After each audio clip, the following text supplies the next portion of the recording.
ali postoji prava opozicija, postoji ideja. Evo, nedavno sam bio, pomenuću organizaciju jednu, zove se Ultra Trkač Srbija, i prijatelj me pozvao da nosimo neku armaturu i pesak, šljunak, ne znam šta je sve tu bilo, do jedne isposnice u Ovčarsko-Kablarskoj klisuri. I, iako sam se dobro i opremio, sve crko sam prvi i vratno najmanje uradio tu, ali sam bio oduševljen da postoji nešto čega nema ni na medijima ili ga ima jako malo. Neki ljudi koji su se okupili oko zdrave ideje, koji su srećni kada na kraju tog radnog dana, diskonektovao sam se malo od telefona,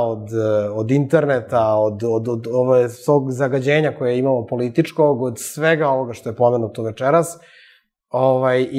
i video da postoje, da je u stvari naša zemlja puna fantastičnih ljudi, ali da jednostavno u toj opštoj buci su oni zagušeni. I zato kažem da nisam uopšte pesimista, naprotiv, optimista sam i vidjet ćemo, naravno, kažem, velika oluja dolazi u celom svetu i ko vam opanci, ko vam obojci, ali suštinski